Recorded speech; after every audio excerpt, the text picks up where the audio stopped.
ವಿಚಾರ ಮೊದಲಿಗೆ ಜೈ ಸಿನಿಮಾ ನಿಮ್ಮ ಡೈರೆಕ್ಷನಲ್ಲಿ ಬರ್ತಿರೋ ಜೊತೆಗೆ ನಟನೆ ಇರುವಂಥದ್ದು. ಸೊ ಈ ಥರ ಒಂದು ಥಾಟ್ ಯಾಕೆ ಬಂತು ಅಂತ ಅಂದರೆ ಈ ಥರ ಒಂದು ಬಿಗ್ ಬಾಸ್ ಗೆದ್ದ ನಂತರದಲ್ಲಿ ಯಾರೋ ಒಬ್ಬರು ಡೈರೆಕ್ಟ್ರು ಸೂಪರ್ ಡೈರೆಕ್ಟ್ರು ನಮಗೊಂದು ಸಿನಿಮಾ ಮಾಡಲಿ ಅಂತ ಆಸೆ ಇರುತ್ತೆ. ಬಟ್ ನೀವೇ ಡೈರೆಕ್ಟಾಗಿ ನೀವೇ ನಟನೆ ಮಾಡಬೇಕು ಅನ್ನೋ ಆಯ್ಕೆಗೆ ಹೋಗಿದ್ದ ಕಾರಣ ಏನು ಅಂತ? ಒಂದೇನು ಅಂದರೆ ಇದು ನನ್ನ ಮೂರನೇ ಡಿರೆಕ್ಷನು. ನಾನು ಹಿಂದೆಂದಲೂ ಒಂದು 2 ಸಿನಿಮಾ ಡಿರೆಕ್ಷನ್ ಮಾಡಿದ್ದೆ, ಅದು ಹಿಟ್ ಆಗಿತ್ತು. ಆ್ಯಂಡ್ ತುಳು ಸಿನಿಮಾ ಮಾಡೋದು ಯಾವತ್ತೂ ಕೂಡ ಅದೊಂದು ಖುಷಿ ನನಗೆ. ಅದೊಂದು ಬೇರೆಯೇ ಫೀಲು. ಸೊ ಈ ಸಿನಿಮಾ ತುಳು ಕನ್ನಡ ಎರಡೂ ಭಾಷೆಯಲ್ಲಿ ಬರ್ತಿದೆ. ನೀವು ಕೇಳಿರೋ ಪ್ರಶ್ನೆಗೆ ಖಂಡಿತ ಬಿಗ್ ಬಾಸಿಂದ ಹೊರಗೆ ಬಂದಾಗ ನಾವು ಅವಕಾಶಕ್ಕೋಸ್ಕರ ಕಾಯ್ತೀವಿ, ಅಂದರೆ ಒಳ್ಳೆ ಅವಕಾಶ ಬರಲಿ ಅಂತ. ನನಗೂ ಬಂತು ಕೆಲವಾರು ಪ್ರಾಜೆಕ್ಟ್ಸು. ಬಟ್ ಅಂದರೆ ಅಂದ್ಕೊಂಡಂಗೆ ಒಂದು ಏನೋ 100% ಎಫರ್ಟ್ ಹಾಕಿ ಮಾಡೋವಂಥ ಒಂದು ಟೀಮ್ ಸಿಗಬೇಕು ಅಥವಾ ಅಂಥ ಕತೆ ಸಿಗಬೇಕು. ನಾನು ಒಂದು 2-3 ಮಾಡಿದೆ, 2-3 ಬಂತು. ಬಟ್ ಇನ್ನೂ ಕಾಯ್ತಾ ಇದ್ದೆ. ಸೊ ಅಂಥ ಅಂದರೆ ನಮಗೂ ಆಸೆ ಇರುತ್ತೆ. ಸೊ ಒಂದು ಒಳ್ಳೆ ಡೈರೆಕ್ಟರ್ ಅಂಡ್ರಲ್ಲಿ ನಾವು ವರ್ಕ್ ಮಾಡಬೇಕು, ನಾವಿನ್ನೂ ಪಳಗಬೇಕು ಅಂತ. ಸೊ ಅದು ಇನ್ನೂ ಆ ಟೈಮ್ ಬಂದಿಲ್ಲ ಅಂತ ಅಂದ್ಕೋತೀನಿ. ಸೊ ನಾನು ಯೂಶ್ವಲಿ ನನ್ನ ಸಿನಿಮಾಗಳನ್ನು ತುಳುನಲ್ಲಿ ಮಾಡ್ಕೋತಾ ಇದ್ದೆ. ಸೊ ಇದು ಏನೋ ನನಗೆ ಒಂದು ಸ್ವಲ್ಪ ಇನ್ನೂ ದೊಡ್ಡದಾಗುತ್ತೆ ಅನ್ನೋವಂಥ ಒಂದು ನಂಬಿಕೆ ಇತ್ತು ಈ ಕತೆ ಬರೆದಾಗ. ಸೊ ಅದನ್ನು ಈಗ ನಾನೇ ಮಾಡೋಣ ಅಂದರೆ ನಾನು 2 ಮಾಡಿದ್ದೆ. ಸೊ 3ನೇದು ಪ್ಲ್ಯಾನ್ ಇತ್ತು. ಸೊ ತುಳುಗಷ್ಟೇ ಮಾಡೋಣ ಅಂತ ಇದ್ದೆ. ನಾನು ಅಂದ್ಕೊಂಡೆ ಈಗ ಸುಮ್ಮನೆ ಸಿನಿಮಾ ಮಾಡೋದಕ್ಕಿಂತ ಒಳ್ಳೆ ಸಿನಿಮಾ ಮಾಡಬೇಕು ಅನ್ನೋಂಥದ್ದು ಯಾವಾಗಲೂ ನನ್ನ ಮೈಂಡಲ್ಲಿರೋ ಅಂಥದ್ದು. ಸೊ ಈ ಸಿನಿಮಾನ ನಾನು ಜಾಸ್ತಿ ಟೈಮ್ ಕೊಟ್ಟು ಮಾಡಿದೆ. ಈಗ ನೋಡೋಕೆ ಹೋದರೆ ರೀಸೆಂಟ್ ನಾನು ಅಂದರೆ ಬೇರೆ ಯಾವುದಕ್ಕೂ ನಾನು ಸಮಯನೇ ಕೊಡ್ತಾಯಿಲ್ಲ. ನನ್ನ ತಲೆಲಿರೋದು ಒಂದೇ, ಜೈ ಸಿನಿಮಾ ರಿಲೀಸ್ ಆಗಬೇಕು. ಈ ಸಿನಿಮಾ ಏನೋ ಒಂದು ಆಗುತ್ತೆ ಅನ್ನೋ ಒಂದು ನಂಬಿಕೆ ಇದೆ. ಸೊ ಹಾಗಾಗಿ 10 ಸಿನಿಮಾ ಸುಮ್ಮನೆ ಮಾಡೋದಕ್ಕಿಂತ ಒಂದು ಸಿನಿಮಾ ಹಾರ್ಟ್ ಆ್ಯಂಡ್ ಸೋಲ್ ಹಾಕಿ ಮಾಡೋದು ನನ್ನ ಒಂದು ಪಾಲಿಸಿ. ಸೊ ಅದು ನಮ್ಮ ಪ್ರಯತ್ನ ಅಂತೂ ಮಾಡಿದ್ದೀವಿ. ಇನ್ನು ರಿಸಲ್ಟ್ ಏನಿದ್ರು ಜನ ಕೊಡಬೇಕು. ಸಿನಿಮಾಗಳು ಅಂತ ಬಂದಾಗ ಸಾಮಾನ್ಯವಾಗಿ ಬಹುತೇಕವಾಗಿ ಇದು ಕಾಮಿಡಿಯನ್ನೇ ಆಧಾರಿತ ಸಾಕಷ್ಟು ಸಿನಿಮಾಗಳು ಬರೋದುಂಟು. ಅದ್ರ ಮಧ್ಯದಲ್ಲಿ ಮೊದಲ ಬಾರಿಗೆ ಈ ಥರದೊಂದು ಮಾಸ್ ಎಲಿಮೆಂಟ್ ಇರುವಂಥ ಕಂಟೆಂಟ್ ನಿಮ್ಮ ಕಡೆಯಿಂದ ಬರ್ತಿರೋದಂತೂ ಅಂದ್ಕೊಂಡಿದ್ರೆ ಸರ್, ಮಾಸ್ ಕಂಟೆಂಟನ್ನು ಕೂಡ ಜನ ಈ ಮಟ್ಟಿಗಿನ ಸ್ವೀಕಾರ ಮಾಡ್ತಾರೆ ಅಂತ? ಅದೇ ಸರ್, ಅಂದರೆ ಯಾವಾಗಲೂ ಪ್ರಯತ್ನಗಳೇ ಉತ್ತರ ಕೊಡೋವಂಥದ್ದು. ನಾವು ಮಾತಲ್ಲಿ ಏನೂ ಹೇಳೋಕ್ಕಾಗಲ್ಲ. ಸೊ ಈ ಸಿನಿಮಾದಲ್ಲಿ ಕಾಮಿಡಿ ಇಲ್ಲ ಅಂತಲ್ಲ, ಖಂಡಿತ ಎಂಟರ್ಟೈನ್ಮೆಂಟ್ ಇದೆ. ಎಂಟರ್ಟೈನ್ಮೆಂಟ್ ಅಂದರೆ ಎಲ್ಲ ಸಿನಿಮಾದಲ್ಲೂ ಎಂಟರ್ಟೈನ್ಮೆಂಟೇ ಯಾವಾಗಲೂ ಡ್ರೈವಿಂಗ್ ಫೋರ್ಸು. ಆದರೆ ಕತೆ ತುಂಬ ಗಟ್ಟಿ ಇದೆ, ಕತೆ ತುಂಬ ಸೀರಿಯಸ್ ಇದೆ. ಇದರಲ್ಲಿ ಒಂದು ಊರಿನ ಸಮಸ್ಯೆಯನ್ನು ಹೇಳೋವಂಥ ಒಂದು ಸಿನಿಮಾ ಇದು. ಖಂಡಿತ ನನಗೆ ಒಂದು ಸಣ್ಣ ಡೌಟ್ ಇತ್ತು, ಅಂದರೆ ನಮ್ಮಲ್ಲೆಲ್ಲ ಎಂಟರ್ಟೈನ್ಮೆಂಟೇ ವರ್ಕ್ ಆಗೋದು ಅಥವಾ ಎಂಟರ್ಟೈನ್ಮೆಂಟ್ ಇದರಲ್ಲಿದೆ, ಬಟ್ ಕಾಮಿಡಿ ನಾನು ಹಿಂದೆ ಮಾಡಿರೋ 2 ಸಿನಿಮಾನು it was comedy entertainer. So ಈ ಸಿನಿಮಾ ಒಂದು ಸ್ವಲ್ಪ ಪಾಲಿಟಿಕಲ್ ಡ್ರಾಮಾ ಅಥವಾ ಪಾಲಿಟಿಕಲ್ ಎಂಟರ್ಟೈನರ್ ಅಂತ ಹೇಳ್ಬೋದು ನಿಮಗೆ. ಸೊ ಇದು ಬರೆದಾಗ ನಮಗೊಂದು ಸ್ವಲ್ಪ ಆ ಥಾಟ್ ಇತ್ತು, ಅಂದರೆ ಸಡನ್ನಾಗಿ ಈ ಥರದ್ದು ಸ್ವಲ್ಪ ಮಾಸ್ ಎಲಿಮೆಂಟ್ ಇದೆ, ಹ್ಯೂಜ್ ಆಗಿದೆ, ಆಗುತ್ತಾ ಅಂತ. ಸೊ ಅದಕ್ಕೆ ನಾವು ಟೈಟಲ್ ಟೀಸರ್ ಅಂತ ಬಿಟ್ವಿ. ಸೊ ಅದಕ್ಕೆ ಹ್ಯೂಜ್ ರೆಸ್ಪಾನ್ಸ್ ಬಂತು ನಮಗೆ. ಸೊ ಆವಾಗ ಕಾನ್ಫಿಡೆನ್ಸ್ ಜಾಸ್ತಿ ಆಯಿತು. ಇಲ್ಲ, ನಮ್ಮ ಕಡೆನೂ ಒಳ್ಳೆ ಕಥೆನ ಬಯಸ್ತಾ ಇದ್ದಾರೆ ಜನ ಅಂತ. ಹೋಗ್ತಾ ಹೇಳ್ತಾರಲ್ವ, ಸಿನಿಮಾ ಅದಕ್ಕೇನು ಬೇಕು ತಗೊಳುತ್ತೆ ಅಂತ. ಹೋಗ್ತಾ ಸುನಿಲ್ ಶೆಟ್ಟಿ ಅವ್ರನ್ನೂ ಸಿನಿಮಾನೇ ಆ್ಯಡಪ್ ಮಾಡ್ಕೋತಾ ಹೋಯ್ತು ಅಂತ ಹೇಳ್ಬೋದು. ಸೊ ನಾವು ಬರೆಯುವಂಥ ಟೈಮಲ್ಲಿ ಇಷ್ಟೊಂದೆಲ್ಲ ಅಂದ್ಕೊಂಡಿರಲಿಲ್ಲ, ಬಟ್ ಚೆನ್ನಾಗಿ ಹೋಗ್ತಿದೆ.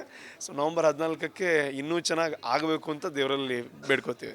ಪೊಲಿಟಿಕಲ್ ಡ್ರಾಮಾ ಕೈಗೆತ್ಕೊಳ್ಳೋ ಕಾರಣ ಏನು ಅಂದರೆ ಅಲ್ಲಿ ಪ್ರಾದೇಶಿಕವಾಗಿ ಒಂದಷ್ಟು ಇರುವಂಥ ಪೊಲಿಟಿಕಲ್ ಐಡಿಯಾಲಜಿಗಳು ಒಂದಷ್ಟು ಘರ್ಷಣೆಗಳಿದೆಲ್ಲ, ಅದೇನಾದ್ರು ಕಾರಣ ಆಗಿದೆ ಈ ಸಿನಿಮಾ ಆಯ್ಕೆ ಮಾಡ್ಕೊಳ್ಳೋಕ್ಕೆ ಅಂತ. ಮತ್ತು ಈ ಕಲರಲ್ಲೂ ಒಂದಷ್ಟು ವಿಷಯಗಳಿದೆ, ಏನಂತ ಅದು? ಅದೇ ಖಂಡಿತ ಈ ಕಲರಲ್ಲಿ ತುಂಬ ವಿಷಯಗಳಿದೆ. ನಮ್ಮ ಇಡೀ ಪೋಸ್ಟರ್ ನೋಡಿದ್ರೆ ಅಥವಾ ಜೈ ಅನ್ನೋವಂಥ ಟೈಟಲ್ ನೋಡಿದ್ರೆ ಅದರಲ್ಲಿ ನಾವು ಎಲ್ಲ ವಿಷಯನ ಹೇಳಿದ್ದೀವಿ ಅಥವಾ ಸಿಂಬಾಲಿಕಾಗಿ ಕೊಟ್ಟಿದ್ದೀವಿ ಅದರಲ್ಲಿ.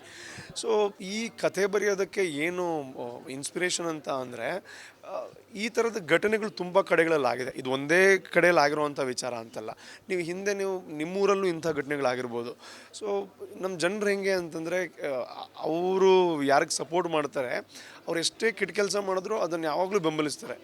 ಅಂದರೆ ಕೆಟ್ಟ ಕೆಲಸ ಯಾರು ಮಾಡ್ತಾರೆ ಅದು ಕೆಟ್ಟದ್ದು ಅಂತ ಹೇಳಲ್ಲ, ಕೆಟ್ಟವರು ಒಪೋಸಿಟಲ್ಲಿದ್ದರೆ ಅಷ್ಟೇ ಕೆಟ್ಟದ್ದು ಅಂತ ಹೇಳೋವಂಥ ಕೆಲವು ಸಿಚುವೇಶನ್ಸ್ ಇರುತ್ತೆ.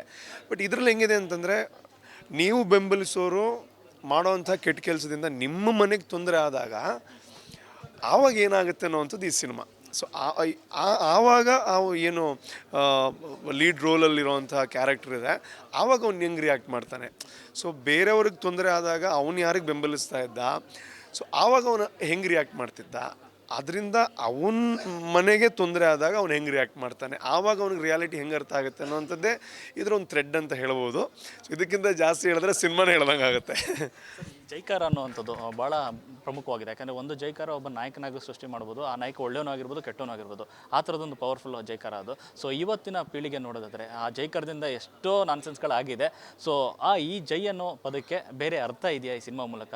ಆ ಯುವಕರಿಗೆ ಬೇರೆ ರೀತಿಯ ಒಂದು ಪೊಲಿಟಿಕಲ್ ಡ್ರಾಮಾ ಅಂತ ಹೇಳಿದಿರಿ ಮೊದಲೇ, ಒಂದು ಬೇರೆ ಥರದ್ದು ಒಂದು ಒಳ್ಳೆಯ ಮೆಸೇಜನ್ನು ನಾವು ಆಯ್ಕೆ ಮಾಡೋ ನಾಯಕ ಹೇಗಿರಬೇಕು ಏನು ಅದರ ಬಗ್ಗೆ ಏನಾದರೂ ಒಂದು ಮೆಸೇಜ್ ಇರ್ಬೋದಾ ಅಂತ? ಖಂಡಿತ ಈ ಸಿನಿಮಾದಲ್ಲಿ ಇರೋದು ಅದೇ. ಅಂದರೆ ನಾವು ಆಯ್ಕೆ ಮಾಡಿಕೊಳ್ಳುವಂತಹ ಒಂದು ವ್ಯಕ್ತಿತ್ವ ಅಥವಾ ಒಬ್ಬ ವ್ಯಕ್ತಿ ಯಾರಿದ್ದಾರೆ ಅವರು ನಮ್ಮ ಫ್ಯೂಚರನ್ನು ನಿರ್ಧಾರ ಮಾಡುವಂಥವ್ರು. ಸೊ ಹಾಗಿರಬೇಕಾದ್ರೆ ನಾವು ಸ್ವಲ್ಪ ಆಲೋಚನೆ ಮಾಡಿ, ಅಥವಾ ನಾವು ಆಯ್ಕೆ ಯಾರನ್ನು ಮಾಡ್ತೀವಿ ಅವ್ರು ತಪ್ಪು ಮಾಡಿದಾಗ ತಪ್ಪು ಅಂತ ಹೇಳೋವಂಥ ಒಂದು ಧೈರ್ಯ ನಮಗಿರಬೇಕು. ಅಥವಾ ನಾವು ಆಯ್ಕೆ ಮಾಡ್ಕೊಂಡಿದ್ದೀವಿ ಅವರು ಏನೇ ಮಾಡಿದ್ರು ಸರಿ, ನಾವು ಯಾರನ್ನು ವಿರೋಧ ಮಾಡ್ತೀವಿ ಅವ್ರು ಏನೇ ಮಾಡಿದ್ರು ತಪ್ಪು ಅನ್ನೋವಂಥ ಕಲ್ಪನೆ ಇದೆ ಜನರಿಗೆ. ಸೊ ಅದು ತಪ್ಪು ಅಂತ ಹೇಳೋದಕ್ಕೆ, ತಪ್ಪು ಅಲ್ಲದೆ ಇದ್ದರೂ ಹಾಗಿದ್ದಾಗ ಏನಾಗುತ್ತೆ ಅಂತ ಹೇಳೋವಂಥ ಒಂದು ಸಣ್ಣ ಪ್ರಯತ್ನ.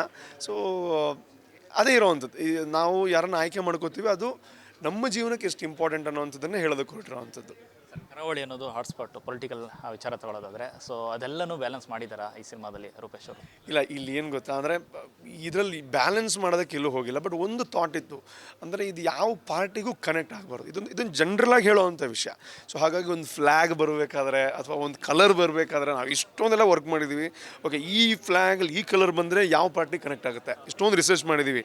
ಸೊ ನೀವು ನೋಡೋಕೆ ಹೋದರೆ ನಾವು ಯೂಸ್ ಮಾಡಿರೋ ಕಲರ್ಸು ಯಾವ ಪಾರ್ಟಿಗೂ ಕನೆಕ್ಟೆಡ್ ಇಲ್ಲ. ಈ ನಮ್ಮ ಏನು ಟೈಟಲ್ ರಿಜಿಸ್ಟ್ರೇಷನ್ ಆದಮೇಲೆ ಯಾವುದಾದ್ರೂ ಪಾರ್ಟಿ ಬಂದಿದ್ರೆ ನನಗೆ ಗೊತ್ತಿಲ್ಲ. ಅಲ್ಲಿ ತನಕ ನಾವು ಅಷ್ಟೊಂದೆಲ್ಲ ನೋಡಿದ್ದೀವಿ. ಈ ಕಲರ್ ಓಕೆ, ಈ ಕಲರ್ ಬೇಡ, ಇದು ಇಲ್ಲಿಗೆ ಕನೆಕ್ಟ್ ಆಗುತ್ತೆ, ಇದು ಹಂಗೆ ಹಿಂಗೆ ಅಂತೆಲ್ಲ ಲೆಕ್ಕಾಚಾರ ಹಾಕ್ಕೊಂಡು ಈ ಕಲರ್ಗಳನ್ನೆಲ್ಲ ಚೂಸ್ ಮಾಡಿರೋದು ನಾವು. ಸೊ ಹಾಗಾಗಿ ಇದು ಅವ್ರಿಗೆ ಇವ್ರಿಗೆ ಅಂತಲ್ಲ, ಇದು ಜನ್ರಲಾಗಿ ಒಂದು ಥಾಟ್ನ ಹೇಳೋದಕ್ಕೆ ಹೊರಟಿದ್ದೀವಿ ಅಷ್ಟೇ. ಈ ಕಲರ್ ಏನಕ್ಕೆ ಸರ್ ನೀವು ಆಯ್ಕೆ ಮಾಡ್ಕೊಂಡದ್ದು ಕಾರಣ ಏನು? ಅಂದರೆ ಒಂದು ಏನು ಅಂತಂದರೆ ಇದು ಆ್ಯಕ್ಚುಲಿ ಅಂದರೆ ಇದರಲ್ಲಿ ಎಲ್ಲ ಬರಲ್ಲ. ನಿಮಗೆ ಟೈಟಲ್ ನೋಡಿದ್ರೆ ಗೊತ್ತಾಗುತ್ತೆ. ಹಳದಿ ಬರುತ್ತೆ, ಬ್ಲೂ ಬರುತ್ತೆ. ಬಟ್ ಅದು ಸುಮ್ಮನೆ ಬಂದಿಲ್ಲ. ನೀವು ಸಿನಿಮಾ ನೋಡಿದಾಗ ಯಾವುದೋ ಒಂದು ಕಲರ್ ಯಾವುದೋ ಒಂದು ವಿಷಯಕ್ಕೆ ಕನೆಕ್ಟ್ ಆಗುತ್ತೆ. ಅಲ್ಲಿ ನೀವು ಟೀಸರ್ ನೋಡಿದ್ರೆ ಒಂದು ಸ್ವಲ್ಪ ಅಂದಾಜು ಬರುತ್ತೆ ನಿಮಗೆ. ಟೀಸರಲ್ಲಿ ಆ ಕಲರ್ಗಳು ಏನೋ ಒಂದು ರೆಪ್ರೆಸೆಂಟ್ ಮಾಡುತ್ತೆ. ಅದನ್ನೆಲ್ಲ ಹೇಳೋಕೆ ಹೋದರೆ ಕತೆ ಗೊತ್ತಾಗ್ಬಿಡುತ್ತೆ. ಬಟ್ ಕಲರ್ಗೂ ಸಿನಿಮಾಗೂ ತುಂಬ ಒಂದು ನಂಟಿದೆ. ಆಯ್ಕೆ ಎಲ್ಲ ಎಲ್ಲೋ ಅನಿಸ್ತಾ ಇದೆ ರೂಪೇಶ್ ಅವ್ರಿಗೆ ಒಂದು ಸ್ವಲ್ಪ ಪಾಲಿಟಿಕಲ್ ಅಥವಾ ಈ ವಿಚಾರಗಳು ಒಂದಷ್ಟು ಐಡಿಯಾ ಇದೆ ಅಂತ ಅಂದ್ಬಿಟ್ಟು. ಸೊ ಮುಂದಕ್ಕೆ ಏನಾದರೂ ಆ ಥರದ ಥಿಂಕಿಂಗ್ ಇದೆಯಾ? ರಾಜಕಾರಣ ಆಗಲಿ ಅಥವಾ ರಾಜಕೀಯ ಅಂದರೆ ಬರೀ ಪಕ್ಷಕ್ಕೆ ಬಂದ ಅಂತಲ್ಲ, ಒಬ್ಬ ನಾಯಕನಾಗಿ ನಿಂತ್ಕೊಳ್ಳುವಂಥ ಎಲ್ಲ ಲಕ್ಷಣಗಳು ನಿಮ್ಮಲ್ಲಿದೆ, ಆಗಬಹುದಾ ಅಂತ ಮುಂದಕ್ಕೆ? ಇಲ್ಲ, ನಾನು ಪಾಲಿಟಿಕ್ಸ್ ಸಖತ್ ಫಾಲೋ ಮಾಡ್ತೀನಿ. ನನಗೆ ಪಾಲಿಟಿಕ್ಸ್ ಬಗ್ಗೆ ನಾನು ತುಂಬ ಏನು ಪೇಪರಲ್ಲಿರಲಿ ಇಲ್ಲ ನ್ಯೂಸ್ ಬಂದಾಗ ನಾನು ತುಂಬ ನೋಡ್ತೀನಿ ಪಾಲಿಟಿಕ್ಸ್ ಬಗ್ಗೆ. ಬಿಕಾಸ್ ಪಾಲಿಟಿಕ್ಸ್ ಅಂದರೆ ಅದೇನೋ ದೂರದ ಬೆಟ್ಟ ಅಲ್ಲ, ನಮ್ಮನ್ನು ಸೇರಿಕೊಂಡೇ ಪಾಲಿಟಿಕ್ಸ್ ಅಲ್ವಾ. ರಾಜಕಾರಣ ಅಂತಂದ್ರೆ ನಾವಿಲ್ಲದೆ ಹೆಂಗಾಗುತ್ತೆ ರಾಜಕಾರಣ? ನಾವು ಓಟ್ ಆಗದೆ ಹೆಂಗಾಗುತ್ತೆ ಇಲೆಕ್ಷನ್ ಅಲ್ವಾ? ಸೊ ನಾವು ಇರೋವಂಥ ಸಿಸ್ಟಮೇ ಅದು. ಸೊ ಅದು ಸರಿ ಇಲ್ಲ ಅಂತ ನಾವು ದೂರ ನಿಂತು ಸರಿ ಇಲ್ಲ ಅಂದರೆ ನಾವು ಅದನ್ನು ಸರಿ ಮಾಡೋದಕ್ಕೆ ಟ್ರೈ ಮಾಡದಿದ್ರೂ ಪರವಾಗಿಲ್ಲ. ಅಟ್ಲೀಸ್ಟ್ ನಮಗೇನು ಅನಿಸುತ್ತೆ ಅದನ್ನು ಹೇಳಬೇಕು. ಪಾಲಿಟಿಕ್ಸ್ ಅಂತ ಬಂದಾಗ ಅದು ಯೂಶ್ವಲಿ ಸೇವೆ ಅಂತ ಹೇಳ್ತಾರೆ. ಬಟ್ ಈಗ ಯಾವ ರೇಂಜಿಗೆ ಸೇವೆ ಇದೆ ಗೊತ್ತಿಲ್ಲ. ಬಟ್ ಪಾಲಿಟಿಕ್ಸಿಗೆ ಬರ್ತೀನೋ ಅದು ಆ ಥಾಟ್ ಇಲ್ಲ ನನಗೆ ಈಗ ಸದ್ಯಕ್ಕಂತೂ. ಆ ಥರ ಬರೋವಂಥ ಅಂದರೆ ಇಲ್ಲ, ನನಗೆ ಆ ಥಾಟೇ ಇಲ್ಲ. ಬಟ್ ಸೇವೆ ನೀವು ಪಾಲಿಟಿಕ್ಸಿಗೆ ಬಂದೇ ಮಾಡಬೇಕು ಅಂತಿಲ್ಲ. ಸೊ ನೀವು ಇವಾಗ 100 ಜನರಿಗೆ ಹೆಲ್ಪ್ ಮಾಡೋದಕ್ಕೆ ನಿಮ್ಗೆ ಅಧಿಕಾರ ಬೇಕಾಗ್ಬೋದು. ಬಟ್ ಒಬ್ಬನಿಗೆ ಹೆಲ್ಪ್ ಮಾಡೋದಕ್ಕೆ ಅಧಿಕಾರ ಬೇಕಾಗಲ್ಲ. ನಿಮ್ಮ ಹತ್ರ ಏನಿದೆ ಅದ್ರಲ್ಲಿ ಹಂಚ್ಕೋಬೋದು. ಸೊ ಆ ಪಾಲಿಸಿನಲ್ಲಿ ನಾನು ಹೋಗೋನು. ಸೊ ನನ್ನಿಂದ ಒಂದು 1000 ಜನರಿಗೆ ಹೆಲ್ಪ್ ಮಾಡೋಕ್ಕಾಗಲ್ಲ. ಬಟ್ ಒಂದು ಇಬ್ಬರಿಗೆ ಆಗುತ್ತಲ್ವ. ಸೊ ಅದನ್ನು ಮಾಡ್ತೀನಿ, ಅದನ್ನು ಮಾಡೋವಂಥ ಪ್ರಯತ್ನ ಪಡ್ತೀನಿ. ಸೊ ಅದು ಒಂದು ರೀತಿಯಲ್ಲಿ ಇದು ಕನೆಕ್ಟೆಡ್ ಅಲ್ವಾ ಸೇವೆ ಅಂತ ಬಂದಾಗ.